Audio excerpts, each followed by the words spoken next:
السلام عليكم ورحمة الله وبركاته. نحمده ونصلي على رسوله الكريم. أما بعد فأعوذ بالله من الشيطان الرجيم. بسم الله الرحمن الرحيم. لقد كان لكم في رسول الله أسوة حسنة لمن كان يرجو الله واليوم الآخر وذكر الله كثيرا. صدق الله العظيم. رب اشرح لي صدري ويسر لي أمري واحلل عقدة من لساني يفقه قولي. মিনার চট্টগ্রাম বিশ্ববিদ্যালয়ের আয়োজনে আজকের এই সিরাত প্রোগ্রামে আপনারা যারা উপস্থিত হয়েছেন তাদের সবাইকে জানাচ্ছি আন্তরিক শুভেচ্ছা এবং মোবারকবাদ। আহলান ওয়া সাহলান ওয়া মারহাবান বিকুম ফি হাযাল লিকা আত-তাইয়িব আল মুবারাক। আমরা শুরুতেই আল্লাহ রাব্বুল ইজ্জা ওয়াল জালালের দরবারে শুকরিয়া জ্ঞাপন করছি, যিনি আমাদেরকে আজকের এই চমৎকার সন্ধ্যায় চট্টগ্রাম বিশ্ববিদ্যালয়ের সমাজ বিজ্ঞান অনুষদের এই চমৎকার অডিটোরিয়ামে আল্লাহ রাসূল সাল্লাল্লাহু আলাইহি ওয়া আলিহি ওয়াসাল্লামের পবিত্র সিরাত থেকে কিছু আলোচনা শুনবার জন্য আমাদেরকে একত্রিত হওয়ার সুযোগ করে দিয়েছেন। আমরা সবাই কালিমাত শুকর করে নিচ্ছি আলহামদুলিল্লাহ। যে টপিকটির উপর আজকের সিরাত প্রোগ্রামে কিছু কথা আমি উপস্থাপন করবার চেষ্টা করব সেটা হচ্ছে প্রফেটিক লিডারশিপ, অর্থাৎ নবুবী নেতৃত্ব। আল্লাহ রাসূল সাল্লাল্লাহু আলাইহি ওয়াসাল্লামের নেতৃত্বের ধরন কেমন ছিল, কৌশলগুলো কেমন ছিল, স্ট্র্যাটেজি কেমন ছিল, রূপরেখা কেমন ছিল, এবং সেখান থেকে লেসন নিয়ে বর্তমান নেতৃত্বকে আমরা কিভাবে আরো ডেভেলপ করতে পারি, ইমপ্রুভ করতে পারি, এ নিয়ে সামান্য কিছু কথা আজকের এই প্রোগ্রামে আমি উপস্থাপন করার চেষ্টা করবো ইনশাআল্লাহ বিইذনিল্লাহ। তো মূল আলোচনাতে যাওয়ার আগে আমাদের শুরুতে নেতৃত্ব জিনিসটা কি, what is leadership, what is the essence of leadership, এই বিষয়টা ক্লিয়ার হইতে হবে। এটা ক্লিয়ার হলে আমরা পুরো আলোচনাটা খুব ভালো করে উপভোগ করতে পারবো ইনশাআল্লাহ। আমি অডিয়েন্সের মধ্য থেকে শুনতে চাই যে নেতৃত্ব বলতে আমরা আসলে কি বুঝি, হোয়াট ইজ লিডারশিপ। লিডারশিপ মানে অন্যকে প্রভাবিত করবার ক্ষমতা, এটাই হচ্ছে মূলত লিডারশিপ। নেতৃত্ব মানে আপনার যদি অন্যকে ইনফ্লুয়েন্স করার ক্ষমতা থাকে, আপনার যদি মানুষকে ম্যানেজ করার ক্ষমতা থাকে, প্রভাবিত করবার ক্ষমতা থাকে, এটাই বেসিকলি লিডারশিপ। যদি আমরা অন্যকে প্রভাবিত করতে পারি তাহলে বাই ডিফল্ট আমি নেতা হয়ে উঠি। এটা হচ্ছে লিডারশিপের মূল সংজ্ঞা বা প্রকৃত কথা। লেটস সে ক্লাস শেষে একজন তার বন্ধুদেরকে বলল চল খেলতে যাই, তো কেউ কেউ রাজি, আবার অনেকে রাজি না। সে কনভিন্স করা শুরু করলো, ফাইনালি সে সবাইকে কনভিন্স করে খেলতে নিয়ে গেল, এই যে লিডার হয়ে গেছে। ক্লিয়ার হয়েছে না ব্যাপারটা? তাহলে বেসিকলি অন্যকে প্রভাবিত করবার যে ক্ষমতা, এটাই হচ্ছে কি লিডারশিপ। যদি আমরা অন্যকে প্রভাবিত করতে পারি, ইনফ্লুয়েন্স করতে পারি। আমাদের সমাজে কিংবা রাষ্ট্রে আমরা যে সমস্যাগুলো দেখি এগুলো বেসিকলি পোর লিডারশিপের কারণে। Poor leadership, because of poor leadership. যদি যথাযোগ্য নেতৃত্ব আমরা তৈরি করতে পারতাম, যোগ্য নেতৃত্ব যদি আমরা হাজির করতে পারতাম, তাহলে এই সমস্যাগুলো থাকতো না। আমরা আল্লাহ রাসূল সাল্লাল্লাহু আলাইহি ওয়া আলিহি ওয়াসাল্লামের নেতৃত্বের গুণাবলীগুলো যদি, ওনার যে লিডারশিপ ট্রেটস, লিডারশিপ ফিচার্সগুলো আছে, এগুলো যদি আমরা খেয়াল করি তাহলে দেখবো যে এগুলো দিয়ে তিনি পুরো একটা জাতি, একটা ভূখণ্ডের জীবনধারা পাল্টে দিয়েছিলেন। তাহলে নেতৃত্বের দিক থেকে অ্যাজ এ লিডার তিনি কতটা সফল, এটা খুব ক্লিয়ার আমাদের কাছে। আমরা এখন দেখার চেষ্টা করবো যে রাসূল সাল্লাল্লাহু আলাইহি ওয়াসাল্লামের লিডারশিপটা আসলে কোন ধরনের লিডারশিপ ছিল, কোন ধরনের নেতৃত্ব ছিল, এবং সেখান থেকে বর্তমান সময়ে আমরা কি করে যুগোপযোগী নেতৃত্ব তৈরি করতে পারি। প্রথম যেটা বলতে হবে সেটা হচ্ছে আল্লাহ রাসূল সাল্লাল্লাহু আলাইহি ওয়া আলিহি ওয়াসাল্লামের নেতৃত্বটা ছিল সার্ভেন্ট লিডারশিপ। সার্ভেন্ট লিডারশিপ মানে হচ্ছে কাজের মধ্য দিয়ে নেতা হওয়া। বেসিক্যালি আপনি যখন মানুষের কাজে লাগবেন বা কাজে আসবেন তখনই আপনি নেতা। যদি আপনাকে সমাজে কোনো কাজে না লাগে, সমাজে যদি আপনি রেলেভেন্ট হতে না পারেন, কাউকে সাপোর্ট করতে না পারেন, গাইড করতে না পারেন, তাহলে তো নেতা হয়ে ওঠা আপনার পক্ষে সম্ভব হবে না। তাহলে যদি কাজে লাগা যায় মানুষের, আপনি যদি কাজে লাগেন, আপনি যদি মানুষের উপকারে আসেন, তাহলে by default you are a leader. If you are society oriented, if you are people oriented, if you are service oriented, by default you are a leader. আমরা যদি আল্লাহ রাসূল সাল্লাল্লাহু আলাইহি ওয়া আলিহি ওয়াসাল্লামের জীবনের দিকে একটু খেয়াল করি তাহলে দেখবো যে নবী হওয়ার আগেও কিন্তু আল্লাহ রাসূল সাল্লাল্লাহু আলাইহি ওয়াসাল্লামের এই ক্যারেক্টারিস্টিক্স গুলো ছিল, এই ফিচার গুলো ছিল। উনি মানুষের অনেক কাজে এসেছেন, তিনি মানুষকে সাপোর্ট করতেন, বিপদে তাদের পাশে দাঁড়াতেন, তাই না? তিনি তো অফিসিয়ালি 40 বছর বয়সে নবী হলেন, যদিও আল্লাহর এলেমে তিনি অনেক আগে থেকেই নবী। কিন্তু দুনিয়াতে আল্লাহ রাসূল সাল্লাল্লাহু আলাইহি ওয়াসাল্লাম যখন 40 বছর বয়সে উপনীত হলেন, তখনই তো হেরা গুহায় নাজিল হলো ইকরা বিসমি রাব্বিকাল্লাযী খালাক, read in the name of your Lord who has created. এই যে 5টা আয়াত নাজিল হলো, উনি নিয়ে আসলেন, কাঁপতে লাগলেন। খাদিজা রাদিয়াল্লাহু তাআলা আনহার কাছে বললেন যে মনে হয় আমি মারা যাব, আমাকে কম্বল চাপা দাও, আমার ভয় লাগছে, আমি কাঁপছি। তখন খাদিজা রাদিয়াল্লাহু তাআলা আনহা ওনাকে আশ্বস্ত করলেন, ওয়াল্লাহি লা ইউখজিকাল্লাহু আবাদা, আপনি ভয় পাবেন না, আল্লাহ আপনাকে অপদস্থ করবেন না। ইন্নাকা লা তাসিলুর রাহিমা ওয়া তাসদুকুল হাদিসা, নিশ্চয় আপনি আত্মীয়তার সম্পর্ককে বজায় রাখেন, আপনি সবসময় সত্য কথা বলেন। ওয়া তাহমিলুল কাল্লা, আপনি মানুষের বোঝা বয়ে দেন। ওয়া তাকসিবুল মা'দুমা, যার উপার্জন করার কোনো সক্ষমতা নেই তার জন্য আপনি উপার্জন করেন, তাকে আপনি ফিনান্সিয়াল সাপোর্ট করেন। ওয়া তাকরিউদ দাইফা, আপনি মেহমানকে খাওয়ান। ওয়া তুঈনু আলা নাওয়াইবিল হক, সত্য যেখানে বিপন্ন সেখানে আপনি সত্যের বীর সেনানী হয়ে দাঁড়িয়ে যান। তো এই ফিচার যাদের মধ্যে থাকে এমন ব্যক্তিত্বকে আল্লাহ তাআলা কখনোই অপমান করতে পারেন না। আপনি চিন্তিত হবেন না, ডোন্ট ওয়ারি অ্যাবাউট ইট, কোনো ভয় নাই, কোনো চিন্তা নাই, আপনি আশ্বস্ত হন। তাহলে দেখেন, এই যে 6টা গুণের কথা খাদিজা রাদিয়াল্লাহু তাআলা আনহা বললেন, এগুলো কিন্তু রাসূল সাল্লাল্লাহু আলাইহি ওয়াসাল্লাম নবী হওয়ার আগের গুণ। অর্থাৎ 40 বছর বয়সে তিনি উপনীত হওয়ার আগেই উনার এই অভ্যেস ছিল যে উনি অন্যের বোঝা বইয়ে দিতে হেল্প করতেন, মানুষকে সাপোর্ট করতেন। যার উপার্জন করার সুযোগ নাই, ক্ষমতা নাই, তাকে তিনি উপার্জন করে দিতেন, মানে তাকে ফিনান্সিয়ালি সাপোর্ট করতেন, মেহমান খাওয়াতেন। তার মানে নবী হওয়ার আগেই উনি জনকল্যাণমূলক কাজে নিজেকে সম্পৃক্ত রেখেছেন। মানুষকে তিনি সাপোর্ট করতেন, মানুষকে হেল্প করতেন, উনি মানুষের কাজে লাগতেন। আর যে মানুষের কাজে লাগে, মানুষের উপকারে আসে, জনকল্যাণমূলক কাজে নিজেকে সম্পৃক্ত রাখে, বাই ডিফল্ট সে নেতা, বাই ডিফল্ট সে কি নেতা হয়ে যায়। তাহলে to serve before to lead, নেতৃত্ব এটা আসলে পজিশনের সাথে সম্পৃক্ত না, ইটস অল অ্যাবাউট ইনফ্লুয়েন্স।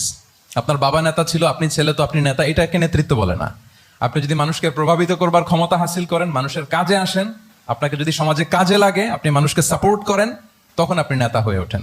তাহলে রাসূল সাল্লাল্লাহু আলাইহি ওয়াসাল্লামের লিডারশিপটা যদি বুঝতে হয়, প্রথম কথা হচ্ছে ওনার লিডারশিপের প্যাটার্নটা ছিল সার্ভেন্ট লিডারশিপ, মানে সার্ভিস দেওয়ার মধ্য দিয়ে উনি নেতা বনে গেছেন।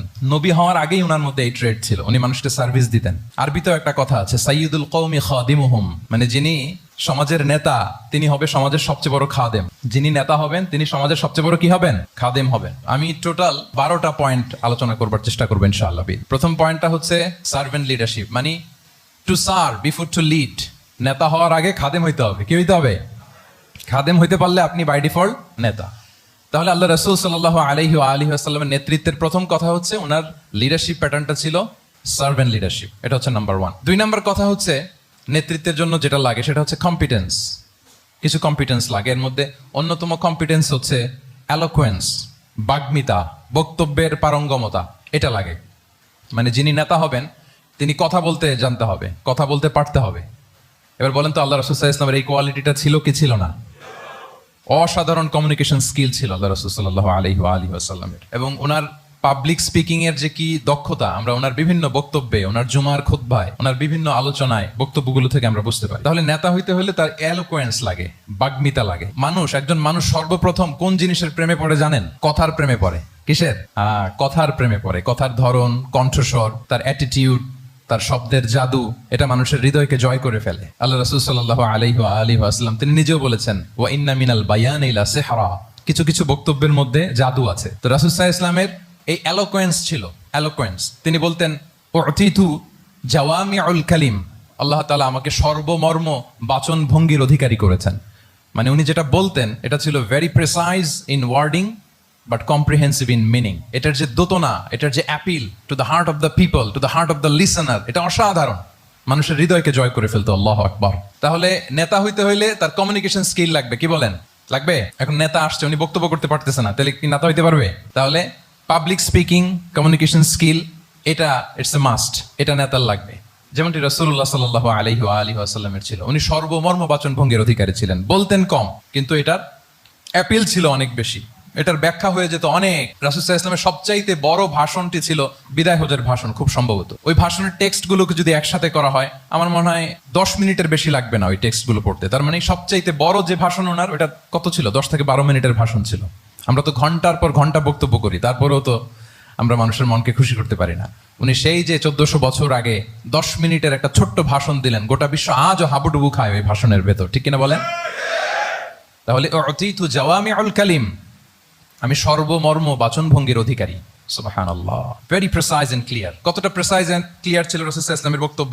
আম্মা জান আয়েশা রাদিয়াল্লাহু তাআলা আনহা বলেন, লাউ আদ্দাহুল আদ্দু লা আহসাহু। তিনি যখন বক্তব্য করতেন, কেউ যদি চাইতো যে দেখি কয়টা শব্দ বললেন বক্তব্যে, কয়টা বাক্য বললেন, চাইলে মুহূর্তে গুনে ফেলা যেত সেটা। এত প্রিসাইজ এন্ড ক্লিয়ার বক্তব্য ছিল যে তিনি কয়টা বাক্য ব্যবহার করেছেন, কয়টা শব্দ ইউজ করেছেন এই বক্তব্যে, চাইলে যে কেউ গুনে ফেলতে পারত। এবং তিনি খুবই শুদ্ধ আরবিতে কথা বলতেন, আফসাহুল লিসান ছিলেন। বিশুদ্ধ ভাষায় কথা বলতে পারা এটা অনেক জরুরি। রাসূল সাল্লাল্লাহু আলাইহি ওয়াসাল্লাম অত্যন্ত বিশুদ্ধ আরবিতে কথা বলতেন। এবং বিশুদ্ধ আরবি জানাটা বা বিশুদ্ধ ভাষাটা এত জরুরি যে আল্লাহ তাআলা তার প্রিয় হাবিবকে এই বিশুদ্ধ ভাষা শেখানোর জন্য মায়ের বুকের দুধ খাওয়া থেকে বঞ্চিত রেখেছিলেন। আমি আবারও বলছি, বিশুদ্ধ ভাষাটা এত জরুরি যে আল্লাহ তাআলা তার প্রিয় হাবিবকে মায়ের বুকের দুধ থেকে বঞ্চিত রেখেছেন শুধু বিশুদ্ধ ভাষার জন্য। তিনি কিন্তু মায়ের বুকের দুধ খেতে পারেন নাই, হালিমাতুস সাদিয়ার সাথে সেই বনু সাদ গোত্রে চলে গিয়েছেন, সেখানে ছিলেন। হালিমাতুস সাদিয়া ওনাকে দুধ খাইয়েছেন।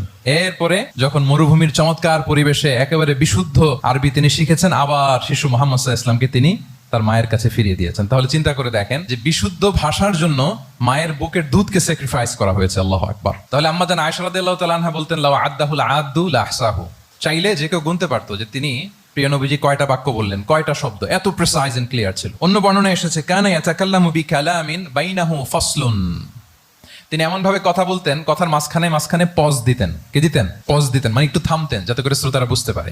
ইয়াতাকাল্লামু বিকালামিন বাইনাহু ফাসলুন, বলতে বলতে মাঝে মাঝে একটা পজ দিতেন যাতে সবাই বুঝতে পারে। ইয়াহফাযুহু মান জালাসা ইলাই, আশেপাশে যারা বসতো তারা সহজে এটা মুখস্থ করে ফেলতে পারে। পজ দিয়ে দিয়ে থেমে থেমে এত চমৎকার করে ওনার প্রেজেন্টেশন ছিল, বক্তব্য মালাগুলো ছিল, ফলে যারা শুনতেছে ইজিলি মুখস্থ করে ফেলতে পারে। এবং গুরুত্বপূর্ণ কথা তিনি এমফাসাইজ করতেন, 3 বার বলতেন। একবার তিনি বলতেছেন আত্তাকওয়া হা হুনা হা হুনা হা হুনা ওয়া ইউশিরু ইলা সাদরিহি সালাসা মাররাত, তাকওয়াকে তিনি এখানে রেফার করেছেন। আমরা তো মনে করি তাকওয়া সব ঢুকে গেছে এখানে, তাকওয়া ঢুকে গেছে টুপিতে, তাকওয়া ঢুকে গেছে জামাতে, এগুলো তাকওয়ার একটা নমুনা। কিন্তু আল্লাহ রাসূল সাল্লাল্লাহু আলাইহি ওয়াসাল্লাম বলেছেন তাকওয়া এখানে এখানে এখানে, এভাবে 3 বার তিনি ইঙ্গিত করেছেন।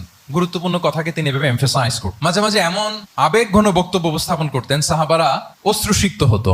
ওয়াজিলাত মিনহাল কুলুব যারাফাত মিনহাল উয়ুন, সাহাবারা বলতেন যে আমরা অশ্রুসিক্ত হতাম, আমাদের হৃদয় বিগলিত হতো, এত চমৎকার মর্মস্পর্শী বক্তব্য তিনি করতেন। এটা প্রেক্ষাপটের আলোকে। আবার যুদ্ধের ময়দানে যখন কমান্ড করতেন তখন আলা সাউতু ওয়াশতাদ্দা গদাবু, তিনি রেগে যেতেন, উঁচু কণ্ঠে তিনি কথা বলতেন, মনে হচ্ছে একজন সেনাবাহিনীর কমান্ডার তার ব্যাটালিয়নকে কমান্ড করছেন। আল্লাহু আকবার। তাহলে বক্তব্যের যত দিক হতে পারে, স্লো মোশনে তেজস্বী বক্তব্য, খুব জ্বালাময়ী বক্তব্য, আবার মর্মস্পর্শী বক্তব্য, সব ধরনের বক্তব্য তিনি করতেন। সুবহানাল্লাহ। তাহলে এলোকোয়েন্স, 2 নাম্বার হচ্ছে এলোকোয়েন্স। কম্পিটেন্সের খুব গুরুত্বপূর্ণ একটা অংশ হচ্ছে এলোকোয়েন্স, বাগ্মিতা। এটা একজন নেতার থাকা চাই। কি বলেন?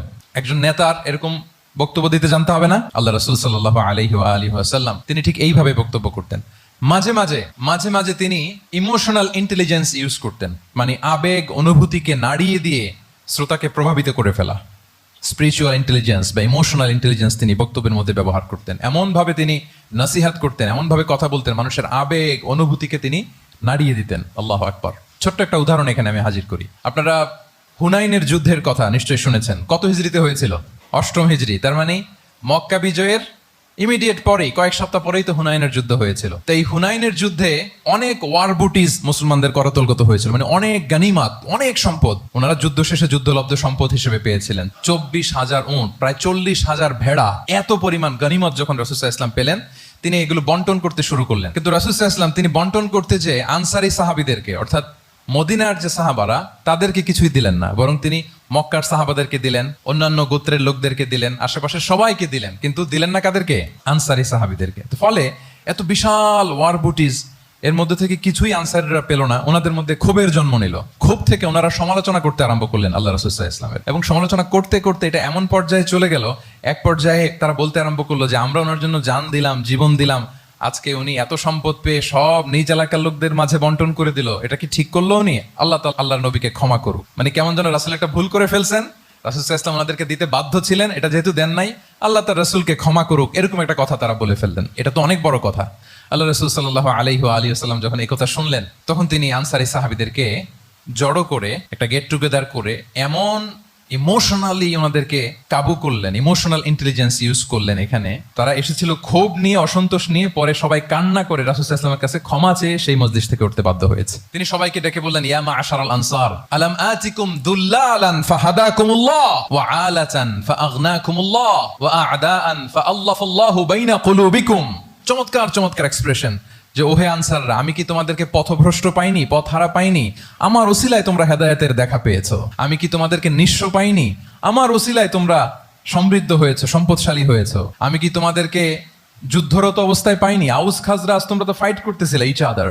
আমি যে তোমাদের মধ্যে সম্প্রীতি আর ভালোবাসার মেলবন্ধনে তোমাদেরকে একত্রিত করে দিলাম। আওয়াজাতুম ফি আনফুসিকুম ফি লুআআতিন মিনাদ দুনিয়া, আর দুনিয়ার সামান্য কিছু জিনিসের কারণে তোমরা মনে কষ্ট পাচ্ছ, যেটা দিয়ে আমি কিছু মুসলিমদের হৃদয়কে আকৃষ্ট করছিলাম। তা আল্লাফতু বিহা কওমান লিউসলিমু ওয়া ওয়াকালতুকুম ইলা ইসলামিকুম, আমি কিছু মুসলিমদেরকে এগুলো দিয়ে তাদের হৃদয়টাকে ইসলামের প্রতি আরো অ্যাট্রাক্টেড করতেছিলাম, আর তোমাদেরকে তোমাদের ইসলামের উপরই আমি ছেড়ে দিয়েছি। আমি জানি আমার আনসাররা, তাদের হৃদয়ে যে ইসলাম আছে এটাই তাদের জন্য যথেষ্ট। আমা তারদাউনা আইয়াযহাবান নাসু বিশ-শাতি ওয়াল বাঈর ওয়া তারজিউনা বিরাসূলিল্লাহি ফি রিহালিকুম, won't you be happy that people go back to their country with sheep and camel and you go back to your country with Rasulullah? আল্লাহু আকবার। তোমরা কি এতে খুশি হবে না মানুষ উট আর ভেড়া নিয়ে তাদের এলাকায় ফিরবে আর তোমরা আল্লাহর রাসূলকে নিয়ে তোমাদের এলাকায় ফিরবে? এরকম একটার পর একটা ইমোশনালি রাসূল সাল্লাল্লাহু আলাইহি ওয়াসাল্লাম যখন আনসার সাহাবীদেরকে কাবু করতে লাগলেন, ওনারা এমন ভাবে কান্নার রোল জুড়ে দিল, এমন ভাবে অনুতপ্ত হলো, কাঁদতে শুরু করলো। পরে এরা বলতে আরম্ভ করলো, আমি তো দুই একটা বাক্য বললাম, লম্বা চূড়া মন মাতানো বক্তব্য, হৃদয়স্পর্শী বক্তব্য। তারা বললো, ইয়া রাসূলুল্লাহ, আমরা শুধু আপনাকে পেয়েই খুশি। রাসূল সাল্লাল্লাহু আলাইহি ওয়াসাল্লাম বলেন, গোটা বিশ্বের মানুষ যদি এই পথ ধরে আর আনসারীরা যদি এই পথ ধরে, আমি এই পথ ছেড়ে দিয়ে আনসারীদের পথে হাঁটবো। আল্লাহ তুমি আনসারদের ক্ষমা করো, তাদের সন্তানদের ক্ষমা করো, তাদের নাতিদেরকে ক্ষমা করো। এভাবে মর্মস্পর্শী বক্তব্য যখন ইমোশনাল ইন্টেলিজেন্স দিয়ে যখন রাসূল সাল্লাল্লাহু আলাইহি ওয়াসাল্লাম বললেন, সব আনসারী সাহাবারা কাঁদতে আরম্ভ করলেন। সবাই ফাবাকাল কওমু হাত্তা আখদালু লুহাহুম, তাদের প্রত্যেকের দাড়ি ভিজে গেল, এমন কান্না জুড়ে দিল। আল্লাহু আকবার। তাহলে এটা ছিল রাসূল সাল্লাল্লাহু আলাইহি ওয়াসাল্লামের বক্তব্যের মাধ্যমে শ্রোতাদের মাঝখানে প্রভাব সৃষ্টি করার ক্ষমতা। চিন্তা করতে পারেন, হৃদয় কেঁপে ওঠে না এই কথা শুনলে? Won't you be happy people go back to their home with sheep and camel and you take the messenger of Allah with you? মানুষ ছাগল ভেড়া নিয়ে ফিরতেছে, তোমরা তো আল্লাহর নবীকে নিয়ে ঘরে ফিরতেছো। আল্লাহু আকবার। তাহলে এই কম্পিটেন্সটা লাগে একজন নেতার, তিনি এরকম মর্মস্পর্শী বক্তব্য দিতে জানতে হবে। 3 নাম্বার হচ্ছে কম্পেশন, মানে সফট হার্টেড, দয়াদ্র হৃদয় হতে হবে।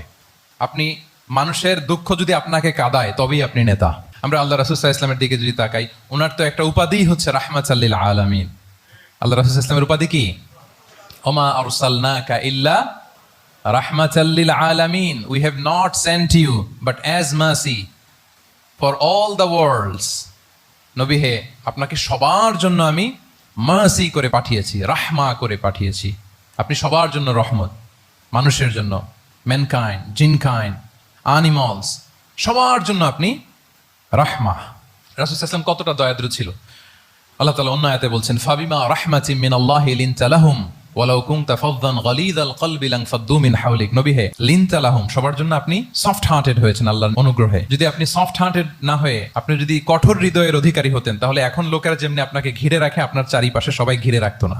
আল্লাহু আকবার। সাহাবারা সব সময় রাসূল সাল্লাল্লাহু আলাইহি ওয়াসাল্লামের সঙ্গ পেতে চাইতো, অ্যাকম্পানি চাইতো, ঘিরে রাখ। এমনকি অনেক সাহাবী ঘরে ভালো না লাগলে রাসূল সাল্লাল্লাহু আলাইহি ওয়াসাল্লামের কাছে চলে আসতো। এমনকি অনেক সাহাবী বলতেন যে আমার পেটে ক্ষুধা লাগলেই আমি রাসূলের কাছে যেতাম, কারণ রাসূলের চেহারা দেখলে আমার পেটের ক্ষুধা উধাও হয়ে যেত।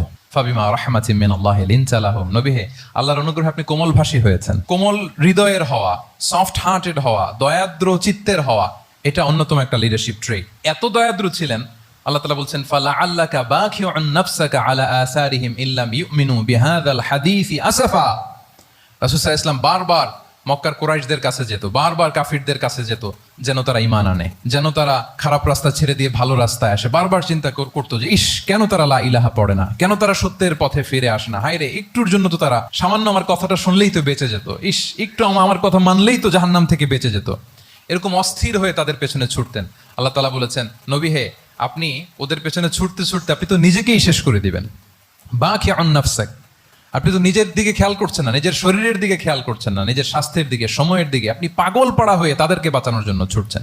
তাহলে কতটা দয়াদ্র কোমল হৃদয়ের অধিকারী হলে যে কাফেররা রাসূল সাল্লাল্লাহু আলাইহি ওয়াসাল্লামকে ফিজিক্যালি, মেন্টালি এমন কোনো টর্চার নেই করে নাই, তাদের পিছনে পিছনে ছুটতেন তিনি। হায়রে, একটু যদি ইমানের রাস্তায় আনা যায়, কোনোভাবে যদি তাদেরকে বুঝিয়ে কনভিন্স করা যায়, তাহলে কম্প্যাশনেট, দয়ালু হওয়া, এটা নেতৃত্বের অন্যতম একটা গুণ। আপনার হৃদয়ে দয়া থাকতে হবে, মায়া থাকতে হবে সবার জন্য, কারণ নেতা তিনি তো সবার। লেটস সে বাংলাদেশের যিনি প্রধানমন্ত্রী হবেন, আরো রেলেভেন্ট হয়ে যাচ্ছে এখন কথা, সামনে তো নির্বাচন আসতেছে, সো কেউ না কেউ তো প্রধানমন্ত্রী হবে। তো উনি যখন প্রধানমন্ত্রী হবে ধরেন, তো উনি কি শুধু ওনার দলের প্রধানমন্ত্রী হবেন? তাহলে উনি 18 কোটি মানুষের প্রধানমন্ত্রী হবেন, ঠিক কিনা বলেন? তাহলে সবার জন্য ওনার হৃদয়ে দয়া, ভালোবাসা, এটা থাকার দরকার আছে না নাই? তিনি সবার প্রতি কোমল হৃদয়ের হইতে হবে, দয়াদ্র হইতে হবে। প্রধানমন্ত্রী উনি শুধু নিজ দলের প্রধানমন্ত্রী নন, 18 কোটি মানুষের প্রধানমন্ত্রী। তাহলে সফট হার্টেড হইতে হবে। রাসূল সাল্লাল্লাহু আলাইহি ওয়াসাল্লামের মধ্যে এটা ছিল। সবসময় তিনি মাজলুমদের পাশে থাকতেন। আপনারা হিলফুল ফুজুলের কথা জানেন। ওনার বয়স যখন 35, ইয়ামানের এক ব্যবসায়ী আসছিল মক্কায় ব্যবসা করতে। পণ্য বিক্রির পরে আস ইবনে ওয়াইল নামে এক দুষ্ট জালেম, সে পণ্য নিয়ে বলে, আমরা এই এলাকার লোক, আমরা দাম দিব না, কি করতে পারো করো। এই লোক কান্না জুড়ে দিল। তার কান্না দেখে রাসূল সাল্লাল্লাহু আলাইহি ওয়াসাল্লামের হৃদয়ে দয়া হলো। তিনি ওনার চাচা জুবাইর ইবনে আব্দুল মুত্তালিব সহ ওনার মতো যারা ইয়াং স্টার আছে সবাইকে নিয়ে একটা সংঘ করলেন। এটাই তো হালাফুল ফুদুল, মূলত নাম হচ্ছে হালাফুল মুত্তাইয়িবিন। জাহিলি যুগে ওনাদের প্রথা ছিল, কোনো একটা ভালো কাজে কেউ যখন এক হতো, রং ভর্তি বালতির ভেতরে হাত ঢুকিয়ে তারা পাথরের মধ্যে ওই হাতের ছাপ দিত, সবাই ওইখানে ছাপ দিত। ফলে কাইন্ড অফ কভেনেন্ট, এটা একটা চুক্তির মতো যে আমরা চুক্তিবদ্ধ হলাম, এগ্রিমেন্ট করলাম যে আমরা সবাই এক। তো রাসূল সাল্লাল্লাহু আলাইহি ওয়াসাল্লাম ওনার মতো ইয়াংস্টারদেরকে নিয়ে এই হালাফুল মুত্তাইয়িবিন বা হালাফুল ফুদুল করেছেন, এবং এটার মূল কথা ছিল, মূল স্লোগান ছিল নাহনু মাআল মাজলুম দিদ্দায যালিম, আমরা সবসময় মাজলুমের পক্ষে থাকবো, জালিমের বিপক্ষে। এটা ছিল হিলফুল ফুজুলের কি মূল শিক্ষা। এভাবে সব সময় তিনি মাজলুমদের সাথে ছিলেন। শ্রমিক সাহাবীদেরকে বড্ড ভালোবাসতেন, শ্রমজীবীদেরকে বড্ড ভালোবাসতেন। এমনকি বিদায় হজের মতো এরকম গুরুত্বপূর্ণ ভাষণও শ্রমজীবীদের কথা বাদ যায়নি, গরিবদের কথা বাদ যায়নি। আরিকাআকুম আতঈমুহুম মিম্মা তাআকুলুন ওয়ালবাসুহুম মিম্মা তালবাসুন। খবরদার, সেদিনও বলেছিলেন সেই বিদায় হজের ভাষণে, তোমরা তোমাদের শ্রমজীবী লোকদের কথা ভুলে যেও না, তোমাদের স্টাফদের কথা, তোমাদের দাস দাসীদের কথা। তোমরা যা খাবে সেখান থেকে তাদেরও খাওয়াবে, তোমরা যে পোশাক পরবে সেখান থেকে তাদেরও পোশাকের ব্যবস্থা করবে। আল্লাহু আকবার। তাহলে রাহমাতাল লিল আলামিন, তিনি ছিলেন কম্পেশনের, দয়ালু হৃদয়ের অধিকারী। 4 নম্বরে হচ্ছে ইন্টিগ্রিটি। ইন্টিগ্রিটি মানে সততা, নৈতিকতা থাকতে হবে। এটা অন্যতম একটা লিডারশিপ ট্রেট। এটার বড় ক্রাইসিস এখন ইন্টিগ্রিটির। রাসূল সাল্লাল্লাহু আলাইহি ওয়াসাল্লামের লিডারশিপটা ছিল এথিক্যাল লিডারশিপ, কিন্তু এইটার অনেক বড় ক্রাইসিস আমাদের সমাজে, আমাদের নেতৃত্বের মাঝে। কি বলেন? নৈতিকতার ঘাটতি আছে না? নৈতিকতা বিবর্জিত নেতৃত্ব, এটা দিয়ে কিছুই হয় না। একটা জাতির ধ্বংসের জন্য নৈতিকতা বিবর্জিত নেতৃত্বই যথেষ্ট। এই জন্য নৈতিকতা লাগবে, ইন্টিগ্রিটি, সততা। আমরা যদি আল্লাহ রাসূল সাল্লাল্লাহু আলাইহি ওয়াসাল্লামের নেতৃত্বের দিকে তাকাই, ওনার সততা, ওনার সত্যবাদিতা, ওনার আমানতদারিতা নিয়ে যদি আমরা একটু সিরাতের পরতে পরতে খেয়াল করি, এমনকি নবী হওয়ার আগে যদি খেয়াল করি, তাহলে দেখবো যে মক্কার লোকেরা আল্লাহ রাসূল সাল্লাল্লাহু আলাইহি ওয়াসাল্লামকে আস-সাদিক, আল আমিন উপাধিতে ভূষিত করেছেন। সুবহানাল্লাহ, মানে সত্যবাদী, ট্রুথফুল এন্ড ট্রাস্টওয়ার্দি। স্বয়ং মক্কার লোকেরা, মক্কার মুশরিকরা রাসূল সাল্লাল্লাহু আলাইহি ওয়াসাল্লামকে উপাধি দিয়েছিলেন আল আমিন। কি উপাধি দিয়েছিলেন? আল আমিন। তার মানে কখনো মিথ্যা বলেননি, কখনো আমানতের খেয়ানত করেননি। যখন আয়াত নাজিল হলো ওয়া আনজির আশিরাতাকাল আকরাবিন, হে নবী আপনি আপনার নিকট আত্মীয়দেরকে সতর্ক করুন জাহান্নামের আযাবের, তিনি সাফা পাহাড়ের চূড়ায় উঠে গেলেন, ডাকতে আরম্ভ করলেন, ও মক্কার লোকেরা, ও আমার আত্মীয়রা, আমি যদি বলি এই পাহাড়ের পেছনে একদল ঘোড়সওয়ার সশস্ত্র ব্যাটালিয়ন তোমাদেরকে এখনই অ্যাটাক করবে, তোমরা কি বিশ্বাস করবে? আকুনতুম মুসাদ্দিকিয়া, আমার কথা বিশ্বাস করবে? মক্কাবাসী এক বাক্যে কি বলেছিল জানেন? তারা বলেছিল নাম, অবশ্যই বিশ্বাস করবে। কেন বিশ্বাস করবে? বলে যে মা জাররাবনা আলাইকা ইল্লা সিদকা, we have never ever experienced a single lie from you in our life. আমরা জীবনে কোনোদিন তোমার মিথ্যা বলতে শুনি নাই। আল্লাহু আকবার। কি নিঃসংকোচ স্বীকৃতি এলাকার লোকদের। এইটা আমাদের সমাজে অনেক বড় ক্রাইসিস, আমানতদারিতা, ট্রাস্টওয়ার্দিনেস। সো এখান থেকে আমাদের শিখতে হবে, অনেক কিছু রিভাইজ করতে হবে আমাদেরকে।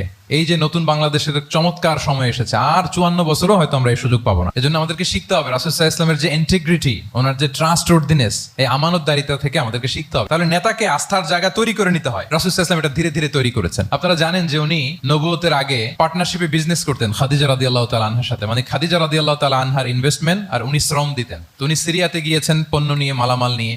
ওনার ব্যবসা বাণিজ্যের ধরন কেমন এটা দেখবার জন্য খাদিজা রাদিয়াল্লাহু তাআলা আনহা ওনার এক বান্ধবীকে পাঠিয়েছিলেন ওই ক্যারাভ্যানে, ওই কাফেলায়। নাম ছিল মাইসারা। তো মাইসারাকে বলেছে, মাইসারা তুমি দেখবা যে টাকা পয়সা আবার উল্টাপাল্টা করে কিনা, ঠিকঠাক মতো ব্যবসা করে কিনা, আমার huge investment, on behalf of me তুমি ক্যারাভ্যানে থাকবে আর দেখবে যে মোহাম্মদ ঠিকঠাক বিজনেসটা করে কিনা।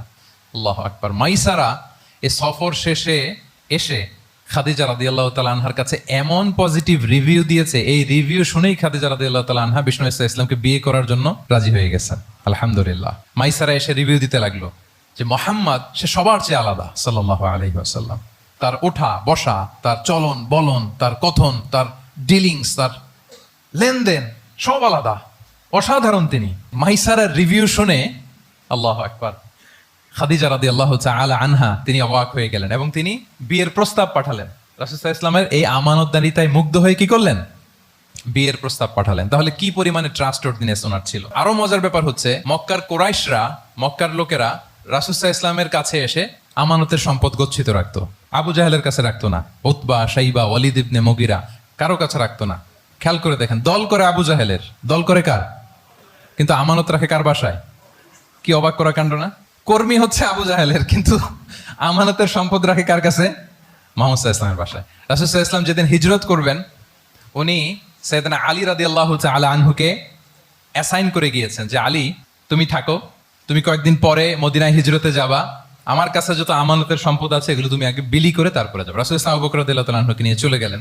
আলী রাদিয়াল্লাহু তাআলা আনহুর টানা 3 দিন লেগেছে যে ডেপোজিট গুলো রাসূল সাল্লাল্লাহু আলাইহি ওয়াসাল্লামের কাছে ছিল, আমানতের যে জিনিসগুলো ছিল এগুলো বন্টন করতে সাইয়েদনা আলী রাদিয়াল্লাহু তাআলা আনহু 3 দিন সময় নিয়েছেন। 3 দিন, এত পরিমাণ আমানতের সম্পদ রাসূল সাল্লাল্লাহু আলাইহি ওয়াসাল্লামের কাছে ছিল। আল্লাহু আকবার। তাহলে এই আমানতদারিতা, সততা, অনেস্টি, ট্রাস্টওয়ার্দিনেস, এটা অনেক জরুরি নেতৃত্বের জন্য।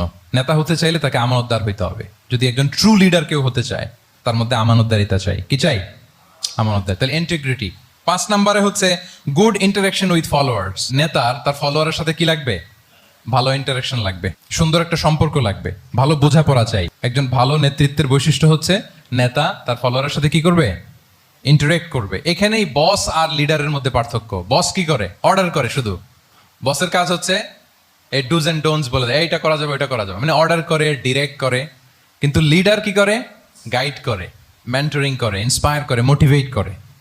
So here is the difference between leader and boss. তাহলে বসই হওয়া যাবে না। নেতা হইতে চাইলে বসই হওয়া যাবে না। You have to interact with your followers. আপনার ফলোয়ারের সাথে ইন্টারাকশন লাগবে, তবেই আপনি নেতা। আমরা দেখি রাসূল সাল্লাল্লাহু আলাইহি ওয়াসাল্লামের কেমন ইন্টারাকশন ছিল। রাসূল সাল্লাল্লাহু আলাইহি ওয়াসাল্লাম যে কোনো বড় ডিসিশনে সাহাবাদের সাথে কনসালটেশন করতেন, পরামর্শ করতেন, তারপরে সিদ্ধান্ত নিতেন। ওয়াশাবিরহুম ফিল আমর, এই আয়াতের ভিত্তিতে তিনি সবার সাথে কি করে নিতেন? সাহাবাদের সাথে পরামর্শ করে নিতেন। আপনারা দ্বিতীয় হিজরির যে বদরের যুদ্ধের কথা জানেন। বদরের প্রান্তরটা মদিনা থেকে প্রায় 130 কিলো দক্ষিণ পশ্চিমে। তো ওখানে গেলেন মদিনা থেকে। তিনি যাওয়ার পরে এক জায়গায় তিনি সেনা ক্যাম্প স্থাপন করলেন। স্থাপন করার পরে হাব্বাব ইবনুল মুনজির রাদিয়াল্লাহু তাআলা আনহু তিনি জিজ্ঞেস করলেন, ইয়া রাসূলুল্লাহ, এই যে আপনি এই জায়গায় বদরের প্রান্তরে সেনা শিবির স্থাপন করলেন, সেনা ক্যাম্প স্থাপন করলেন, এটা কি আল্লাহর দেখিয়ে দেয়া কোনো জায়গা নাকি আপনার ইচ্ছায়? তিনি বললেন, আমানজিলান আনসালাকাল্লাহু লাইসা লানা আন নাতাকদ্দামাহু ওয়ালা নাতাআখারা আনহু। এটা কি একেবারে ফিক্সড আল্লাহর পক্ষ থেকে ওহী যে এখানেই শিবির স্থাপন করতে হবে, নাকি আমহু আর রায়ু ওয়াল হারবু ওয়াল মাকিদা, নাকি এটা যুদ্ধের কৌশল হিসেবে আপনি নিজ থেকে করেছেন? রাসূল সাল্লাল্লাহু আলাইহি ওয়াসাল্লাম বললেন, না, এটা কোনো ওহী না। আমার কাছে মনে হয়েছে, আমার যে অ্যানালিসিস, আমার মনে হয়েছে বদরের যুদ্ধে এখানেই আমাদের পজিশনিংটা হলে ভালো হয়। হাব্বাব ইবনে মুনজির রাদিয়াল্লাহু তাআলা আনহু বলেন, না, ইদান লাইসা হাযা বিমানসিল ইয়া রাসূলুল্লাহ। তাহলে এইখানে যদি আপনার নিজ থেকে আপনি এটা ডিসাইড করেন, আমি আপনার অনুমতিক্রমে বলতে চাই ইয়া রাসূলুল্লাহ, এটা সুন্দর জায়গা হয়নি। সুন্দর জায়গা হয়নি? তাহলে কোথায়? হাব্বাব বললেন, ওইখানে, ওই যে বদরের একটা কুয়া আছে, এখানে পানির সোর্স আছে। আমরা যদি ওইখানে একটা ব্লকেট দিয়ে দাঁড়াতে পারি, তাহলে কোরাইশরা এসে আর পানি খেতে পারবে না। ওরা পানি না খেয়েই মরবে, যুদ্ধেও মরবে, পানির অভাবেও মরবে। আল্লাহু আকবার। এক মুহূর্ত দেরি করলেন না রাসূল সাল্লাল্লাহু আলাইহি ওয়াসাল্লাম। এই অপিনিয়ন পাওয়ার সাথে সাথেই বললেন, এই সেনা ক্যাম্প এখান থেকে উঠে হাব্বাব যেখানে বলেছে ওইখানে যে সেনা শিবির স্থাপন করো। 1 সেকেন্ডও দেরি করেন নাই। তাহলে কোনো ইগোইস্টিক ঝামেলা ছিল না। ভেরি অ্যাকোমোডেটিভ ছিলেন রাসূল সাল্লাল্লাহু আলাইহি ওয়াসাল্লাম। আমরা অনেক সময় নতুন কোনো কথা শুনলে, কোনো রিফর্ম শুনলে, শ্রোতাদের মধ্যে থেকে কিছু একটা শুনলে আটকে উঠি, চেঞ্জ করতে চাই না, রিজিড হয়ে থাকে। এই রিজিডিটি রাসূল সাল্লাল্লাহু আলাইহি ওয়াসাল্লামের মধ্যে ছিল না। ভেরি অ্যাকোমোডেটিভ ছিলেন, ইজিলি ওপেন আপ করতে পারেন। মুহূর্তেই বলেন, ঠিক আছে, আমি যেখানে করেছি আসলে ঠিক হয় না। হাব্বাব যেখানে বলেছে সবাই ওখানে যে সেনা ক্যাম্প স্থাপন করো। আল্লাহু আকবার। উনি চাইলে বলতে পারতেন, এই হাব্বাব, তুমি কি আমার চেয়ে বেশি বুঝো? আমি তো নবী, তুমি আমার উম্মাহ, আমার কাছে ওহী আসে। কোনো ধরনের আর্গুমেন্টে না যে সরাসরি রাসূল সাল্লাল্লাহু আলাইহি ওয়াসাল্লাম এটাকে মেনে নিলেন। আল্লাহু আকবার। তাহলে এই যে ইন্টারাকশন, দেখেন কত চমৎকার ইন্টারাকশন ছিল সাহাবীদের সাথে রাসূলুল্লাহ সাল্লাল্লাহু আলাইহি ওয়া আলিহি ওয়াসাল্লাম। তাহলে good interaction with your followers, এটা জরুরি। আমরা যদি খন্দকের ঘটনা দেখি, খন্দকের যে পরীক্ষা খনন করা হয়েছিল, এটা কিন্তু কোনো মদিনার বা মক্কার কোনো আরাবিয়ান সাহাবাদের কাছ থেকে এই পরামর্শ আসেনি। এসেছে কার কাছ থেকে? সালমান আল ফারিসি। বাড়ি কই? সেই ইরান, ইয়ামান না, ইরানে। হি ওয়াজ পার্সিয়ান, উনি ইরান থেকে আসছে। তাহলে ইজিলি তিনি সাহাবীদের কাছ থেকে চমৎকার অপিনিয়ন আসলে সেটাকে পিক করতেন এবং তাদের সাথে চমৎকার ইন্টারাকশন ছিল। সাহাবীদের সাথে, ফলোয়ারদের সাথে ওনার কতটা গভীর ইন্টারাকশন ছিল, ছোট্ট একটা হাদিস বলে, হাদিসটা সহিহ, মুসনাদে আহমদ ইবনে হাম্বলে এসেছে। আমি এই পয়েন্টটা শেষ করছি। রাসূল সাল্লাল্লাহু আলাইহি ওয়াসাল্লামের যুগে এক সাহাবী ছিল, তার নাম ছিল জাহির ইবনে হারাম আল আশজাঈ। জাহির, সাহাবীর নাম কি? সবাই বলুন, কি নাম? জাহির রাদিয়াল্লাহু তাআলা। উনি মদিনায় থাকতেন না, উনি মরুপল্লীতে থাকতেন, মানে বেদুইন ছিলেন আর কি। মদিনা তো শহর, সিটি, উনি সিটিতে থাকতেন না, উনি থাকতেন মরুপল্লীতে। ওখানে তিনি অর্গানিক ফলমূল, শাকসবজি চাষ করতেন। রাসূল সাল্লাল্লাহু আলাইহি ওয়াসাল্লাম ওনার এই অর্গানিক ফলমূল আর শাকসবজি খুব পছন্দ করতেন। ফলে উনি প্রায় সেই মরুপল্লী থেকে রাসূল সাল্লাল্লাহু আলাইহি ওয়াসাল্লামের জন্য অর্গানিক ফ্রেশ ফ্রুট আর শাকসবজি মদিনায় নিয়ে আসতেন এবং এগুলো ফ্রিতে দিতেন রাসূল সাল্লাল্লাহু আলাইহি ওয়াসাল্লামকে অ্যাজ এ গিফট। উপহার হিসেবে রাসূল সাল্লাল্লাহু আলাইহি ওয়াসাল্লামকে মরুপল্লী থেকে চাষ করে আনা ফলমূল শাকসবজি দিতেন। আর কিছু শাকসবজি ফলমূল তিনি মদিনার বাজারে বিক্রি করতেন। তো একবার তিনি এসে রাসূল সাল্লাল্লাহু আলাইহি ওয়াসাল্লামকে অর্গানিক এই ফ্রুটগুলো দিয়ে বাকিগুলো মদিনার বাজারে বিক্রি করতেছেন। রাসূলুল্লাহ সাল্লাল্লাহু আলাইহি ওয়া আলিহি ওয়াসাল্লাম বাজার ভ্রমণে গেলেন, যে দেখে ওই তো জাহের, উনি আবার কানা রজুলান দামিমান, একটু কুৎসিত দেখতে, একটু খাঁটো কুৎসিত শ্যামবর্ণের ছিলেন। তো ওনাকে দেখেই রাসূল সাল্লাল্লাহু আলাইহি ওয়াসাল্লাম পিছন থেকে এরকম ঝাপটে ধরলেন। উনি তো দেখতে পারতেছেন না কে ধরলো। উনি বলে মান হাদা আরসিলনি, এই ছাড়ো ছাড়ো, কে কে, এই কোন লোক আমারে ধরলো, ছাড়ো ছাড়ো করে অস্থির। যখন পিছনে ফিরে দেখে আল্লাহ রাসূল সাল্লাল্লাহু আলাইহি ওয়াসাল্লাম, এখন আর ছাড়াছাড়ি করে না, এখন ওনার পিঠটা রাসূল সাল্লাল্লাহু আলাইহি ওয়াসাল্লামের বুক মোবারকের দিকে আরো লাগাই দিচ্ছে এইভাবে। সুবহানাল্লাহ। এতক্ষণ বলে এই কে, ছাড়ো ছাড়ো, যখন দেখে রাসূল সাল্লাল্লাহু আলাইহি ওয়াসাল্লাম এখন আর তাড়াহুড়ো করতেছে না, এখন ওনার পিঠটা রাসূল সাল্লাল্লাহু আলাইহি ওয়াসাল্লামের বুক মোবারকের সাথে আরো ঠেলে দিচ্ছে। রাসূল সাল্লাল্লাহু আলাইহি ওয়াসাল্লাম এবার মজার ছড়ে বললেন, মাইয়াশতারি হাযাল আব, ফান করে বলতেছেন, এই একটা দাস আছে আমার কাছে, এই লোকটারে কে কিনবে, আমি বেচবো। জাহের রাদিয়াল্লাহু তাআলা আনহু বলেন, ইয়া রাসূলুল্লাহ ইদান ওয়াল্লাহি তাজিদুনি কাসিদান, আমি কালো মানুষ, আমি সস্তা মানুষ, আমারে বেচলে বেশি দাম পাবেন না আপনি, আমি তো সস্তা মানুষ ইয়া রাসূলুল্লাহ। রাসূল সাল্লাল্লাহু আলাইহি ওয়াসাল্লাম বললেন, আনতা লাস্তা ইনদাল্লাহি কাসিদ ইয়া জাহির, হে জাহির তুমি আল্লাহর কাছে সস্তা নও, আনতা ইনদাল্লাহি গালি, তুমি আল্লাহর কাছে বড্ড দামি। তোমার স্কিন ব্রাইট কালার না, তুমি কুৎসিত, তুমি দুনিয়াতে সস্তা হতে পারো, কিন্তু আমার আল্লাহর দরবারে তুমি কবু সস্তা নও। আনতা ইনদাল্লাহি গালি, আল্লাহর কাছে তুমি বড্ড দামি। দেখেন ইন্টারেকশন কোন মাত্রায় গেলে পিছন থেকে যে এরকম হাক করা যায়, ঝাপটে ধরা যায় এক সাহাবীকে, সুবহানাল্লাহি বিহামদি। এরকম গুড ইন্টারেকশন ছিল অনেক অনেক, ভুরি ভুরি সিরাতের পরতে পরতে আপনারা পাবেন যে রাসূল সাল্লাল্লাহু আলাইহি ওয়াসাল্লামের সাথে সাহাবাদের ইন্টারেকশন কত চমৎকার ছিল। 6 নম্বরে হচ্ছে কারেজ, সাহসিকতা। নেতা হইতে হইলে সাহস লাগবে না? নেতারে বাঁচানোর জন্য কর্মীরা দৌড়াইতেছে সামনে, নেতা যদি ছোটে পিছনে, তাহলে হবে? তাহলে তো তাকে নেতা বলা যায় না, কি বলেন? নেতার তো হি শুড বি কারেজাস, তার সাহসী হইতে হবে, দুর্দান্ত সাহস থাকতে হবে তার। রাসূল সাল্লাল্লাহু আলাইহি ওয়াসাল্লামের এরকম দুর্দান্ত সাহস ছিল, অত্যন্ত সাহসিকতার অধিকারী তিনি ছিলেন। এবং এই লিডারশিপ ট্রেটটা খুবই জরুরি, এটাকে বলে মাদার স্কিল। কারেজি যে মাদার স্কিল, এটাই সব। এই হিম্মত লাগবে। আর রাজুলু যু হিম্মা ইউহিল উম্মাহ, যার হিম্মত আছে সেই জাতিকে জাগাতে পারে, ঠিক কিনা?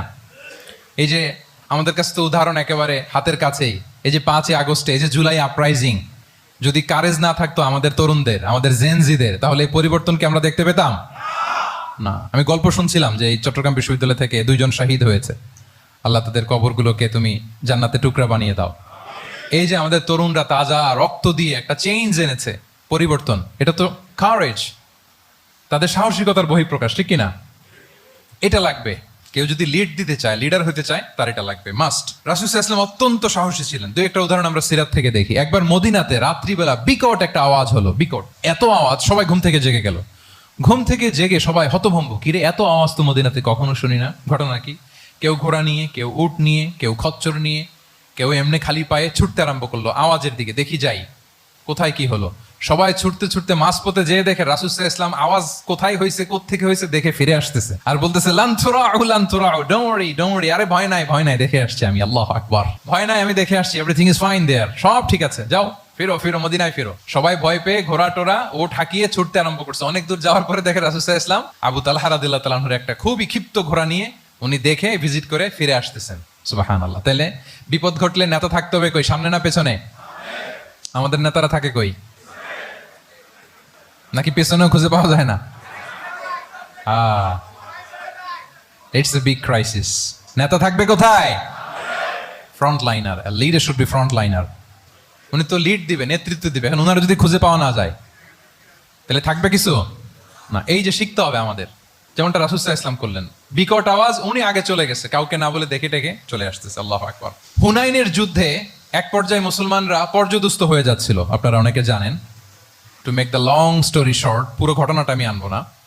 সাহাবারা দিক বিদিক ছুটতে আরম্ভ করলো, পাহাড়ের উপর থেকে এমন প্রবল বেগে তীর ছোড়া হচ্ছিল, সাহাবারা টিকতে পারছিলেন না, কেউ এদিকে কেউ ওদিকে।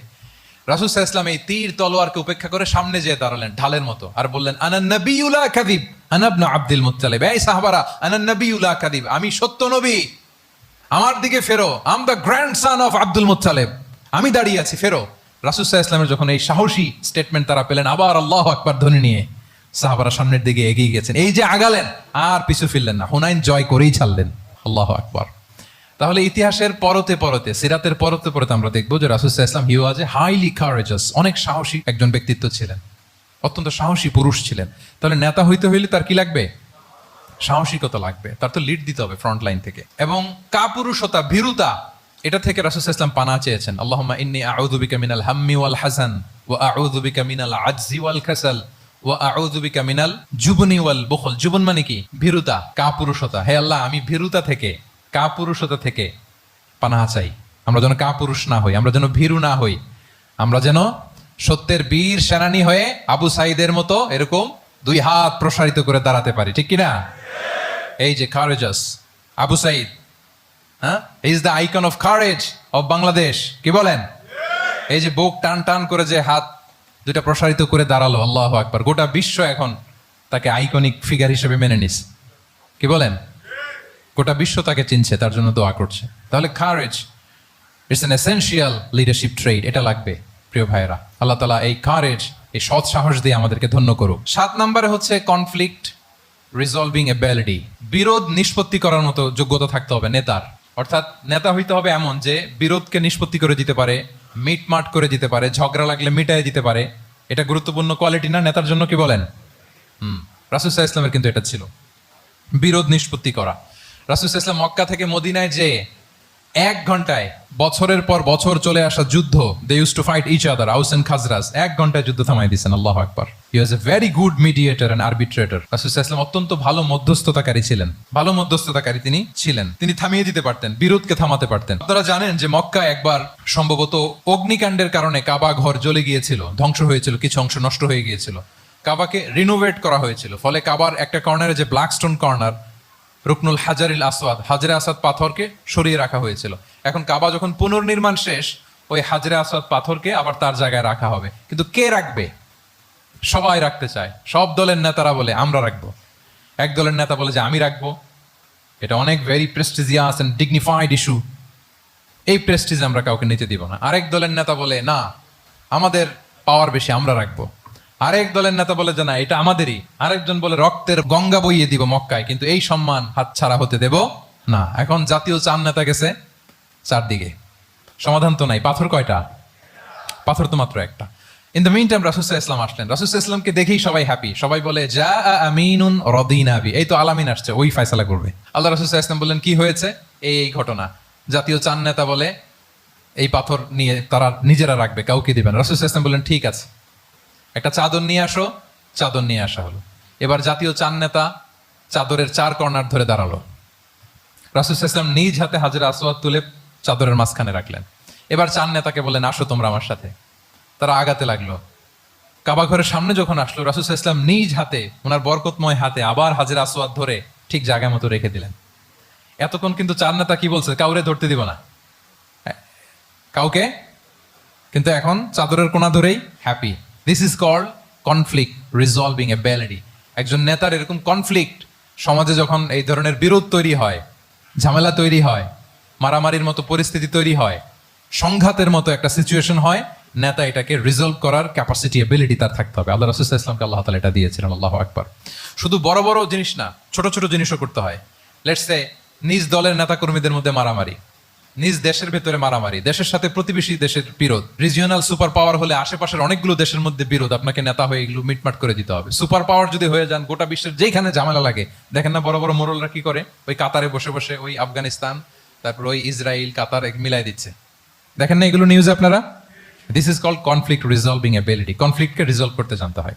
রাসূল সাল্লাল্লাহু আলাইহি ওয়াসাল্লাম এরকম রাষ্ট্রীয় পর্যায়ে, বড় বড় সামাজিক পর্যায়ে, এমনকি ফ্যামিলি অ্যাফেয়ার্স এর মধ্যে যত বিরোধ লাগতো, রাসূল সাল্লাল্লাহু আলাইহি ওয়াসাল্লাম মিলাই দিতেন। আল্লাহু আকবার। ফ্যামিলি কাউন্সিলিং, এর জন্য প্রত্যেক ইমাম খতিবদের এই কাউন্সিলিং এর উপর ট্রেনিং নেওয়া দরকার। আমাদের পরিবারগুলো ভেঙে যাচ্ছে, পরিবারগুলো কি হচ্ছে? ভেঙে যাচ্ছে। আমি পশ্চিমা দেশে আমাদের অনেক স্কলারদের দেখেছি, যারা ইমাম এবং খতিব, তাদের আলাদা করে উইকলি 7 ঘন্টা, 8 ঘন্টা, 10 ঘন্টা এরকম রাখতে হয় ফ্যামিলি কাউন্সিলিং এর জন্য। যাদের মধ্যে বিরোধ, হাজব্যান্ড ওয়াইফের ঝামেলা চলতেছে, উনি কাউন্সিলিং করে। এটা খুব জরুরি। আল্লাহ রাসূল সাল্লাল্লাহু আলাইহি ওয়াসাল্লাম এটা করতেন, সাহাবাদের মধ্যে করতেন, ইভেন নিজের স্ত্রীদের মধ্যেও করতেন। সহিহ বুখারীতে এসেছে, ওনার স্ত্রীদের মধ্যে 2টা গ্রুপ ছিল। পজিটিভলি নেন, 2টা গ্রুপ, আবার এটা ওই গ্রুপ মনে করেন না। অর্থাৎ মানবিক কারণে সামান্য যে জেলাসি থাকে এক স্ত্রীর সাথে আরেক স্ত্রীর, এটা তো খুব স্বাভাবিক। ওই ওনাদের মধ্যে একসাথে তো এট এ টাইমে খুব সম্ভবত 9 জন স্ত্রী বেঁচে ছিলেন। হাফসা রাদিয়াল্লাহু তাআলা আনহাকে কেন্দ্র করে একটা গ্রুপ, আয়েশা রাদিয়াল্লাহু তাআলা আনহাকে কেন্দ্র করে একটা গ্রুপ। তাদের মধ্যে অনেক কথাবার্তা, কিছু মানবিক কারণে যেগুলো হয়, এটা কিন্তু ছিল। রাসূল সাল্লাল্লাহু আলাইহি ওয়াসাল্লাম প্রায় ওনাদেরকে নিয়ে বসে এগুলো রিজলভ করে দিতেন। ওনার নিজের কন্যা ফাতেমা রাদিয়াল্লাহু তাআলা আনহার সাথে আলী রাদিয়াল্লাহু তাআলা আনহার যদি মনোমালিন্যের ঘটনা ঘটতো, এগুলো উনি রিজলভ করে দিতেন। এবং খুব কাছাকাছি ছিল কিন্তু ঘর, যারা মদিনায় মাআরিদুস সিরান নাবাবিয়া ওগুলোতে গিয়েছেন, দেখবেন যে রাসূল সাল্লাল্লাহু আলাইহি ওয়াসাল্লামের ঘরের পাশে অন্যান্য স্ত্রীদের ঘরগুলো একটার পর একটা পাশেই ফাতেমা রাদিয়াল্লাহু তাআলা আনহার ঘর। একবার তিনি দুপুরবেলা ফাতেমা রাদিয়াল্লাহু তাআলা আনহার ঘরে গেলেন, যে দেখেন যে ঘরে আলী রাদিয়াল্লাহু তাআলা আনহু নেই। তো জিজ্ঞেস করলেন যে আইনা ইবনু আম্মি, কোথায় আলী কোথায়? তো বললেন যে কানা বাইনি ওয়া বাইনাহু শাই, আমাদের মধ্যে একটু ঝগড়াঝাটি হয়েছে আর কি, মনোমালিন্য হয়েছে। ফাগাদাবানি, উনি একটু রেগে গেছেন আমার উপর। ফাখারাজা ফালাম ইয়াকিল ইনদি, প্রত্যেকদিন খাওয়ার পরে তো এখানেই কাইলুলা করে, আজকে আর ঘরে কাইলুলা করে নাই, কই যেন চলে গেছে। তো কোথায় গেল? রাসূল সাল্লাল্লাহু আলাইহি ওয়াসাল্লাম লোক পাঠালো, খুঁজে দেখো আলী কোথায়। আলী রাদিয়াল্লাহু তাআলা আনহু উনি মনের কষ্ট নিয়ে মসজিদে নববীর মধ্যে শুয়ে আছেন। তো রাসূল সাল্লাল্লাহু আলাইহি ওয়াসাল্লাম খুঁজতে খুঁজতে মসজিদে নববীর ভেতরে গেলেন, দেখলেন যে উনি যে শুয়ে আছে ওনার গায়ের জামাটা একপাশে পড়ে আছে আর বালুর মধ্যে ওনার শরীর পড়ে আছে। তো উনি ডাকলেন কুম ইয়া আবা তুরাব, কুম ইয়া আবা তুরাব, হে বালির বাবা আলী, বালির বাবা আলী ওঠো ওঠো। মজা করে বললেন যে ইয়া আবা তুরাব, যেহেতু বালি লেগে আছে গায়ে, বালির বাবা আলী ওঠো। ওখান থেকে ধরে এনে ফাতেমা রাদিয়াল্লাহু তাআলার কাছে নিয়ে দুইজনকে পাশে বসিয়ে এই যে আবার মিটমাট। এটা ছিল রাসূল সাল্লাল্লাহু আলাইহি ওয়াসাল্লামের ডেইলি বেসিসে একটা অ্যাক্টিভিটি। কনফ্লিক্ট তিনি রিজলভ করে দিতেন। সেই বুখারীতে একটা অধ্যায় আছে কিতাবুস সুলহি ফিল বুখারীতে আছে কিতাবুস সুলহ, এটার নাম, অধ্যায়টার নাম হচ্ছে কিতাবুস সুলহ, মানে মীমাংসা করে দেওয়ার অধ্যায়। একটা পরিচ্ছেদ আছে, পরিচ্ছেদের নাম হচ্ছে বাবু কওলিল ইমামি লি আসহাবিহি ইযহাবু বিনা নুসলিহ বাইনাহুম। রাসূল সাল্লাল্লাহু আলাইহি ওয়াসাল্লাম প্রায় বলতেন যে আমাকে নিয়ে যাও, আমি মিলাই দিব। ঝগড়া ঝাঁটি মারামারির কথা শুনলে রাসূল সাল্লাল্লাহু আলাইহি ওয়াসাল্লামের বিখ্যাত ডায়লগ এটা। উনি বলতেন আরে ঝগড়া, ইযহাবু বিনা, আমি আছি, আমার নিয়ে যাও, আমি মিলাই দিব, আমাকে নিয়ে যাও, আমি সংশোধন করে দিব। আল্লাহু আকবার। তাহলে কনফ্লিক্ট রিজলভিং এবিলিটি এটা একজন নেতার থাকা চাই। 8 নম্বরে হচ্ছে visionary. A leader should be futuristic, সময়ের আগে চলতে পারা, এটা নেতার কাজ। He should see beyond the boundary, out of the box. তাকে আউট অফ দ্য বক্স চিন্তা করতে হবে। কর্মীরা যদ্দূর দেখে এয়ারপোর্ট থেকে নেতা দেখা শুরু করবে, তখন সে হয়ে উঠবে নেতা। এটাকে বলে ভিশনারি। এই ট্রেডটা একটা লিডারশিপ ট্রেড, খুব গুরুত্বপূর্ণ লিডারশিপ ট্রেড, মানে ফারসাইটেডনেস থাকা, দূরদর্শিতা থাকা, ফিউচারিস্টিক অ্যাটিটিউডের হওয়া, সময়ের আগে চলতে পারা, মানে আগ থেকে আন্দাজ করতে পারা। রাসূল সাল্লাল্লাহু আলাইহি ওয়াসাল্লামের মধ্যে এটা ছিল। কেমন ছিল? ওনার দুই একটা উক্তি আমি কয়েকটা হাদিস শেয়ার করি। তিনি বলতেন ইন্নাল্লাহা যাওয়ালি আল আরদা ফারাআইতু মাশআরিকাহা ওয়া মাগারিবাহা ওয়া ইন্না মুলকা উম্মতি সায়াবলুগু মুলকুহা মা যুবিয়া লি মিনহা। আল্লাহ তাআলা এই পৃথিবীটাকে ফোল্ড করে ছোট রেপ্লিকা বানিয়ে আমার সামনে তুলে ধরেছেন। ফারাআইতু মাশারিকাহা ওয়া মাগারিবাহা, আমি পৃথিবীর প্রাচ্য পাশ্চাত্য সবটুকুন দেখেছি, আর আমি যদ্দূর দেখেছি ঠিক তদ্দূর জায়গায় আল্লাহ তাআলা লা ইলাহার বাণী পৌঁছে দিবে। পৃথিবীতে এমন কোনো জায়গা আছে যেখানে লা ইলাহার ধ্বনি উচ্চারিত হয় না? এমন কোনো জায়গা নেই। তার মানে ফিউচারিস্টিক। সে 1400 বছর আগের কথা, যে পৃথিবীর আনাচে কানাচে কোথাও বাকি থাকবে না, সব জায়গায় ইসলাম পৌঁছে যাবে। অন্য জায়গায় বললেন লা ইয়াবলাগান্না হাযাল আমরু মা বালাগাল লাইলু ওয়ান নাহার ওয়ালা ইয়াতরুকুল্লাহু বাইতা মাদার ওয়ালা ওয়াবার ইল্লা আদখালাহুল্লাহু হাযাদ দ্বীন। এই ইসলাম যেখানে দিন হয় রাত হয়, পৃথিবীর যেখানে দিন রাত্রি সংঘটিত হয়, সব জায়গায় পৌঁছবে।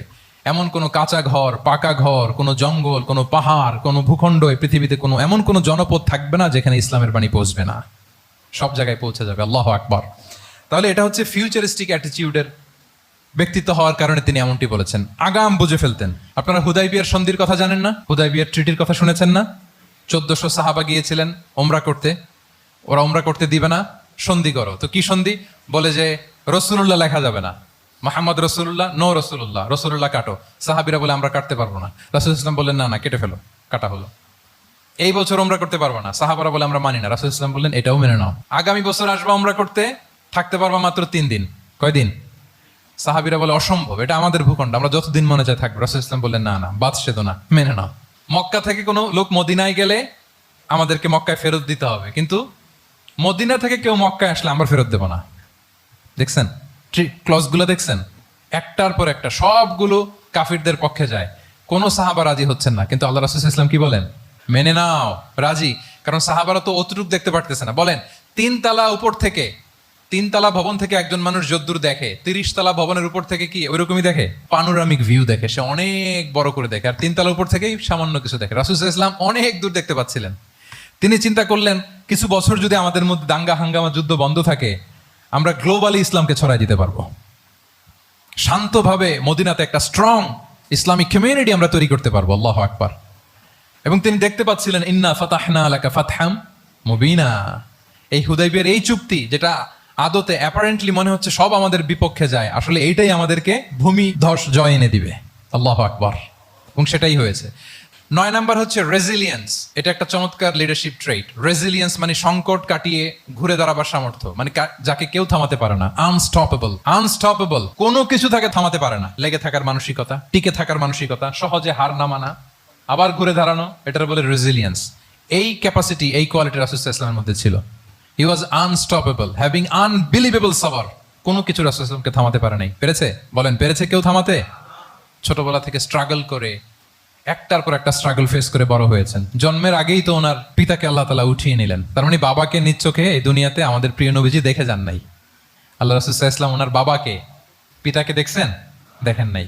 ওনাদের আমেনা এবং আব্দুল্লাহ, ওনাদের সংসার ছিল মাত্র সপ্তাহখানেক, এক সপ্তাহ সংসার। এই সপ্তাহখানেকের সংসারেই আল্লাহ তাআলা রাসূল সাল্লাল্লাহু আলাইহি ওয়াসাল্লামকে ওনার মায়ের পেটে পাঠিয়েছেন। আব্দুল্লাহ চলে গেলেন ব্যবসায়, ফিরে আসার পথে ওখানেই মারা গেলেন, ইয়াসরিবে। তার মানে জন্মের আগেই বাবাকে হারালেন, ইয়াতিম হয়ে দুনিয়াতে আসলেন। এরপরে মাকে হারালেন, এরপরে দাদাকে হারালেন, এরপরে চাচাকে হারালেন। Physically, mentally torture, emotionally traumatise করার যত ধরন আছে কাফিররা করেছে, কোনো কিছু রাসূল সাল্লাল্লাহু আলাইহি ওয়াসাল্লামকে থামাতে পেরেছে? ওনার লাইফ থ্রেট ছিল। হিজরতের রাতে তো আল্লাহ তাআলা বললেন আজই যেতে হবে, না হলে হত্যার ষড়যন্ত্র হচ্ছে, ব্ল্যাক ম্যাজিক করা হয়েছে। রাসূল সাল্লাল্লাহু আলাইহি ওয়াসাল্লাম খাসির মাংস, খাসির যে বাজুর মাংস, এটা পছন্দ করতেন। খাইবারে এক ইহুদি নারী এই খাসির মাংসের মধ্যে বিষ মিশিয়ে, পয়জন দিয়ে রাসূল সাল্লাল্লাহু আলাইহি ওয়াসাল্লামকে খাইয়েছিল হত্যার জন্য, একটার পর একটা। বলেন, রাসূল সাল্লাল্লাহু আলাইহি ওয়াসাল্লামের মিশন থেকে এক চুল পরিমাণ ওনাকে পেছনে নেওয়া গিয়েছে? He was unstoppable. This is called resilience. একজন নেতার মধ্যে এই রেজিলিয়েন্ট মানসিকতা থাকতে হবে যে আমাকে কেউ থামাইতে পারবে না, আমরা আমাদের মঞ্জিলে মকসুদে যাবই, এই মেন্টালিটি হইতে হবে। এটা হচ্ছে একটা লিডারশিপ ট্রেট, রেজিলিয়েন্ট। 10 নম্বরে হচ্ছে স্ট্র্যাটেজিক লিডারশিপ।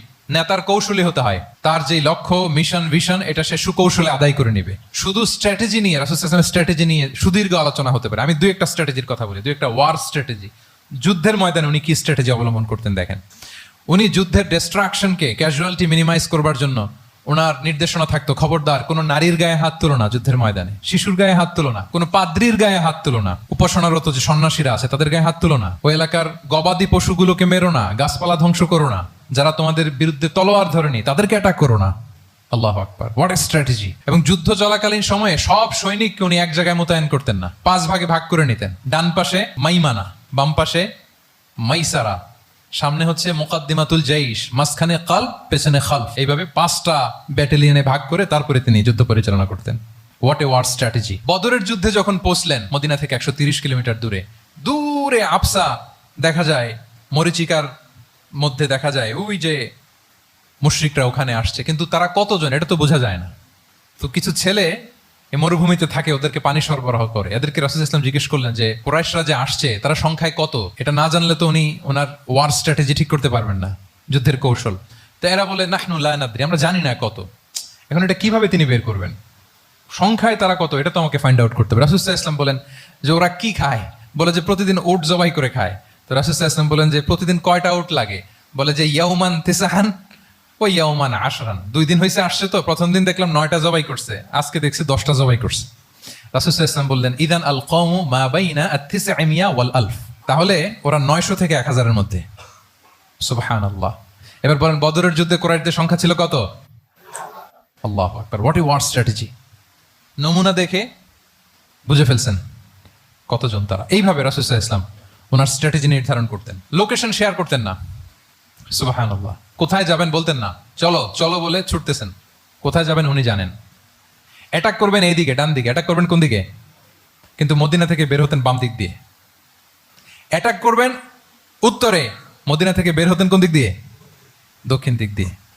যে রাতে হিজরত করবেন মদিনা উত্তর দিকে, উনি দক্ষিণ দিকে চলে গেছেন গারে সাউরে 3 দিন থেকে আগে, ওরা যাতে বুঝতে না পারে। সুবহানাল্লাহ। এটা ছিল রাসূল সাল্লাল্লাহু আলাইহি ওয়াসাল্লামের ওয়ার স্ট্র্যাটেজি। এবং সবাই যেই পথে মক্কা থেকে মদিনা যায় উনি কিন্তু ওই পথে যাননি। ক্যারাভেনগুলো, কাফেলাগুলো যেই পথে মক্কা থেকে মদিনা ইউজুয়াল রুট যেটা, যাননি। সাওয়াহেলি পথে, সাগরের পাশ দিয়ে স্পেশাল একজন গাইড ভাড়া করে তিনি গিয়েছেন। আল্লাহু আকবার। This is called strategy. তাহলে স্ট্র্যাটেজিক লিডারশিপ লাগবে। একজন নেতার স্ট্র্যাটেজিক প্ল্যানিং ঠিক করা লাগবে। এটা তাকে সামনের দিকে আগাতে অনেক সহায়তা করবে। 11 নম্বর, প্র্যাকটিক্যাল উইজডম, অর্থাৎ প্রজ্ঞা থাকতে হবে। একজন নেতা যে ডিসিশনগুলো সে মেক করবে এটা প্রজ্ঞায় সুসজ্জিত হইতে হবে। আল্লাহ রাসূল সাল্লাল্লাহু আলাইহি ওয়া আলিহি ওয়াসাল্লামের যতগুলো সিদ্ধান্ত ছিল, কাজ ছিল, কোনোটাই প্রজ্ঞা থেকে খালি ছিল না, সবগুলো ছিল প্রজ্ঞায় সমৃদ্ধ। ভুরি ভুরি উদাহরণ হাজির করা যেতে পারে। আমি 2টা উদাহরণ দিই। মাক্কি জীবনের একটা উদাহরণ দিই। রাসূল সাল্লাল্লাহু আলাইহি ওয়াসাল্লাম মক্কাতে নবুয়তের 5ম বছরে যখন নও-মুসলিম সাহাবাদের উপর অত্যাচারের মাত্রা মারাত্মক বেড়ে গেল, রাসূল সাল্লাল্লাহু আলাইহি ওয়াসাল্লাম সাহাবাদেরকে হিজরতে পাঠালেন। বলেন তো কোথায় পাঠিয়েছিলেন? সবাই বলুন। আবিসিনিয়াতে, বর্তমান ইথিওপিয়া, এরিত্রিয়া, ওই এরিয়াতে, আবিসিনিয়াতে তিনি পাঠালেন। বললেন যে দেয়ার ওয়াজ এ জাস্ট কিং, আসহামা, নেগাস, বললেন যে ওখানে আবিসিনিয়াতে যাও, ওখানে আসহামা নামে নাজ্জাশী একজন বাদশাহ আছে, খুব ভালো। তাদেরকে পাঠালেন নবুয়তের ৫ম বছরে। যেতে লাগলো, এক এক সময় এক এক সাহাবী যায়, যে ওখানে বড় একটা বেস তৈরি হলো, মুসলিম কমিউনিটি তৈরি হলো। এরপর 13 বছর পরে মাক্কি জিন্দেগির 13 বছর শেষ করে নবুয়তী রাসূল ইসলাম কোথায় চলে গেলেন? মদিনায়। মদিনায় যে রাসূল ইসলাম একটা ইসলামী স্টেট তিনি প্রতিষ্ঠা করলেন। প্রথম হিজরি যায়, দ্বিতীয় হিজরি যায়, একটার পর একটা যুদ্ধ যায়, মুসলিম কমিউনিটি বাড়ে, কমপ্লিট ইসলামিক স্টেট হয়ে যায়। কিন্তু ওই আবিসিনিয়া থেকে ওই গ্রুপ আর ফিরে না। নবুয়তের ৫ম বছরে যে গ্রুপকে রাসূল সাল্লাল্লাহু আলাইহি ওয়াসাল্লাম জাফর ইবনে আবু তালেবের নেতৃত্বে আবিসিনিয়ায় পাঠিয়েছিলেন, তারা মদিনায় কোন হিজরিতে আসছে জানেন? এইটা যদি কেউ উত্তর দিতে পারে তাহলে বুঝবো he is very genius in সিরাত। নবম, সপ্তম, মাশাআল্লাহ। কয়জন বলছে? এটা জানতেন? কে কে হাত তোলেন? মাশাআল্লাহ, অনেক জিনিয়াস আছে তো এখানে। হ্যাঁ, লটস অফ জিনিয়াস, মাশাআল্লাহ, মাশাআল্লাহ, তাবারাকাল্লাহ। জি, সপ্তম হিজরিতে এসেছিলেন জাফর ইবনে আবি তালেবের নেতৃত্বে। এখানে হিকমা, রাসূল সাল্লাল্লাহু আলাইহি ওয়াসাল্লামের উইজডমের ব্যাপারটা হচ্ছে, রাসূল সাল্লাল্লাহু আলাইহি ওয়াসাল্লাম আছেন মদিনাতে, একের পর এক কোরআনের আয়াত নাজিল হচ্ছে, আহকামগুলো সাহাবারা প্র্যাকটিস করতেছে, মসজিদে নববী হলো, ইসলামিক স্টেট হলো, বদরের যুদ্ধ হলো, উহুদ হলো, খন্দক হয়ে গেল, সব হয়ে যায়। কিন্তু ওনারা ফিরেন না কেন? ওনারা ফিরলেন সেই সপ্তম হিজরিতে খায়বার বিজয়ের পরে। এবং যেদিন জাফর ইবনে আবি তালেব আবিসিনিয়া থেকে সবাইকে নিয়ে ফিরলেন, রাসূল সাল্লাল্লাহু আলাইহি ওয়াসাল্লাম এত খুশি হলেন, উনি বললেন, বিআইয়িহিমা আনা লা আদরি বিআইয়িহিমা আনা আফরাহ বিফাতহি খাইবার আও বিকুদুমি জাফর। আজকে কোনটাতে আমি বেশি হ্যাপি আমি জানি না, আমার ভাই জাফরকে পেয়ে নাকি খাইবার বিজয়ের কারণ। আমি কনফিউশনে পড়ে গেছি যে এইটাতে বেশি খুশি হইলাম নাকি ওইটাতে। এর কারণ হচ্ছে রাসূল সাল্লাল্লাহু আলাইহি ওয়াসাল্লাম অপেক্ষা করতেছিলেন যে মদিনা এই স্টেটটাকে আগে ইন্টারনাল এবং এক্সটার্নাল যত থ্রেট হতে পারে সবগুলো থেকে আগে সেফ জোন বানাতে হবে। এমনও হতে পারে মদিনা হাতছাড়া হয়ে যেতে পারে। মদিনা যদি হাতছাড়া হয়, মদিনা থেকেও যদি আমার হিজরত করা লাগে, আমি কই যাব? ওইটারে সেকেন্ড বেস, প্ল্যান বি হিসেবে রেখে দিয়েছিলেন যে জাফর তুমি আইসো না, তুমি থাকো, নতুন নতুন যা আয়াত আসবে আমি সাহাবী দিয়ে এই বিধানগুলো পাঠাবো, ওখানে প্র্যাকটিস করতে থাকো, ইউল বি ফাইন দেয়ার, থাকো, আশা লাগবে না। থাকতে থাকতে সপ্তম হিজরি পর্যন্ত, খন্দকের যুদ্ধের মাধ্যমে যখন কুরাইশদের ২০ দাঁত ভেঙে দেওয়া হলো, সপ্তম হিজরিতে যখন খাইবার দুর্গ বিজয় হয়ে গেল, now Islam came as a regional superpower. রাসূল ইসলাম বুঝলেন আর ইন্টারনাল থ্রেটও নাই, এক্সটার্নাল থ্রেটও নাই, এবার আর কোনো টেনশন নাই। জাফর ইবনে আবি তালেবকে চিঠি পাঠালেন, তিনি বিশাল বাহিনী নিয়ে মুসলিমদেরকে নিয়ে তিনি ব্যাক করলেন মদিনাতে। আল্লাহু আকবার। This is called wisdom, practical wisdom. রাসূল সাল্লাল্লাহু আলাইহি ওয়াসাল্লামের এইভাবে এমন কোনো সিদ্ধান্ত নাই যেটার পেছনে প্রজ্ঞা ছিল না, প্রত্যেকটা সিদ্ধান্ত ছিল প্রজ্ঞায় সুসজ্জিত। আমরা যদি মদিনার একটা উইজডমের কথা খেয়াল করি, খুব সংক্ষেপে বলি, মদিনাতে আল্লাহ রাসূল সাল্লাল্লাহু আলাইহি ওয়া আলিহি ওয়াসাল্লাম, মদিনার সোসাইটিতে মুনাফিক কারা বলেন তো? এটা কি রাসূল সাল্লাল্লাহু আলাইহি ওয়াসাল্লাম জানতেন না? জানতেন কিনা বলেন? এই জানাটা কি ধারণা বেশ, মানে মনে হয় ও মুনাফিক এরকম, নাকি গাইডেড বাই ওয়াহি, গাইডেড বাই রেভেলেশন? স্বয়ং আল্লাহ তাআলা জানিয়ে দিয়েছেন। এরপরও কোনোদিন রাসূল সাল্লাল্লাহু আলাইহি ওয়াসাল্লাম মানুষের সামনে কাউকে মুনাফিক বলে পরিচয় করিয়ে দেন নাই। মদিনার সোসাইটিতে কেউ জানতো না, বুঝতে পারতো আচরণ মুনাফিকের মতো, কিন্তু রাসূল ইসলাম কখনো বলেন নাই যে ও মুনাফিক। কখনো বলছেন? বলেন নাই। চিন্তা করছেন? আমরা তো কথায় কথায় ফেসবুকে মন মতো না হইলে কি লিখি? বেসড অন অ্যাজাম্পশন, আমার মন মতো হয় নাই, ও মুনাফিক। কিন্তু ওহী দ্বারা সুনিশ্চিত হয়েও রাসূল ইসলাম কাউকে মুনাফিক বলে অ্যাড্রেস করেন নাই। আল্লাহু আকবার। কেন করেন নাই? মুসলিম সাহাবারা চটে যাবে, মুনাফিকদেরকে হত্যা করবে। তখন মুশরিকরা, কোরাইশরা, ইহুদিরা কি বলবে? যে মুহাম্মদের অনুসারীরা একে অন্যকে হত্যা করে। কারণ মুনাফিকরা তো অন্য সাহাবীদের মতো তারাও মসজিদে নববীতে এসে রাসূল সাল্লাল্লাহু আলাইহি ওয়াসাল্লামের পেছনে নামাজ পড়তো। অ্যাপারেন্টলি দেখতে তো তারাও মুমিন, দেখতে তারাও কি মুমিন। কখনো রাসূল সাল্লাল্লাহু আলাইহি ওয়াসাল্লাম বলেন না। তবে হুযায়ফা ইবনুল ইয়ামান রাদিয়াল্লাহু তাআলা আনহু নামে একজন সাহাবী, উনি মদিনার গোয়েন্দা বিভাগের প্রধান ছিলেন রাসূল সাল্লাল্লাহু আলাইহি ওয়াসাল্লামের। উনাকে বলে গিয়েছিলেন কারা কারা মুনাফিক, নামের লিস্টটা এজ এ রেফারেন্স শুধু উনাকে বলেছিলেন, আর কাউকে বলেন নাই। এজন্য ওমরে ফারুক রাদিয়াল্লাহু তাআলা আনহু যখন মদিনার খলিফা, তখন তিনি কেউ মারা গেলে ওনাকে যখন জানাজার ইমামতির জন্য বলা হতো, উনি দেখতেন যে ওই জানাজায় হুযায়ফা গিয়েছে কিনা। যদি হুযায়ফা ইবনুল ইয়ামান ওখানে যেতেন, উনি ওই নামাজের ইমামতি করতেন। আর যদি দেখতেন ওখানে হুযায়ফা নাই, ওখানে ওমরও নাই রাদিয়াল্লাহু তাআলা আনহু, আল্লাহু আকবার, তিনি কৌশলে পাশ কাটিয়ে বলতেন অন্য কেউ এই নামাজের ইমামতি করে দাও, আমি যাব না।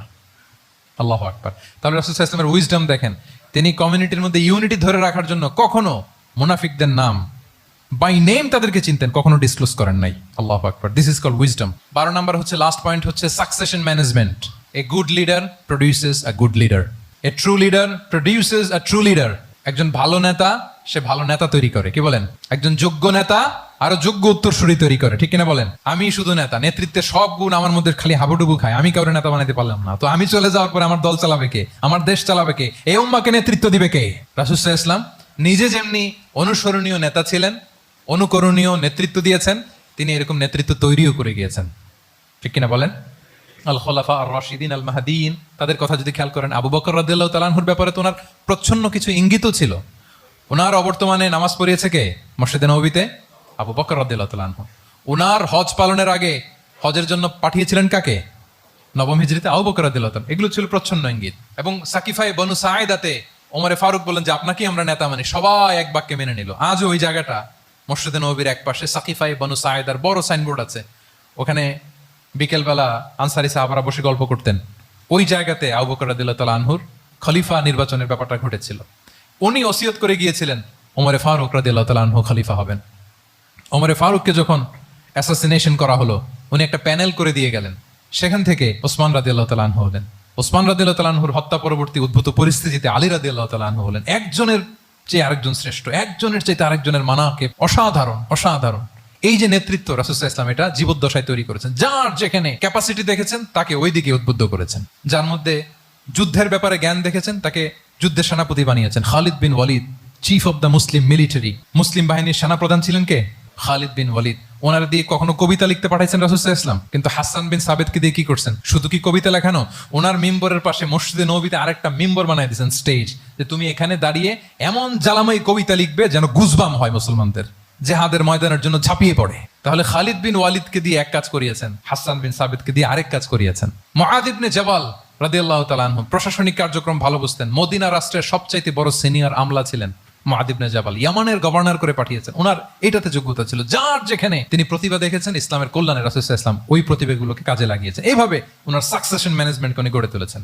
ফলে ওনার পরবর্তীতে বছরের পর বছর ইসলামী নেতৃত্বের হাল ধরতে মুসলিম উম্মার বেগ পেতে হয় নাই। ঠিক কিনা বলেন? তাহলে good leader, true leader produces a good leader. একজন সফল নেতা সে এরকম আরো আরো অনেক সফল নেতৃত্ব তৈরি করে যায়, তাহলেই তার নেতৃত্ব সামনের দিকে আগাতে থাকে। 12টা জিজ্ঞেস করলে বলা যাবে? হ্যাঁ, নোট করে রাখছেন বোধহয় না? খুব খুশি হয়েছে আমি, মাশাআল্লাহ। শ্রোতা যদি ভালো হয়, শ্রোতা যদি দেখি যে না আমার সাথে সাথে মাথা নাড়ায়, রেসপন্স করে, উত্তর দেয়, তখন কথা বলতেও ভালো লাগে। মানে এত গরমের মধ্যে, এত কষ্টে, অল আর সোয়েটিং, বাট এত মনোযোগের সাথে আপনারা শুনেছেন। আল্লাহ তাআলা আপনাদেরকে কবুল করুক। যুগোপযোগী নেতৃত্ব তৈরি করবার জন্য রাসূল সাল্লাল্লাহু আলাইহি ওয়াসাল্লামের এই যে লিডারশিপ ট্রেট, লিডারশিপ ফিচার্স, লিডারশিপ কোয়ালিটি, ওনার যে নেতৃত্বের ধরন আমরা জানলাম, এগুলো থেকে আমাদের অনেক শেখার আছে, অনেক নেয়ার আছে। আমরা চাইবো আমাদের আগামী নেতৃত্ব আল্লাহ রাসূল সাল্লাল্লাহু আলাইহি ওয়াসাল্লামের এই লিডারশিপ ট্রেট থেকে উপকৃত হবে।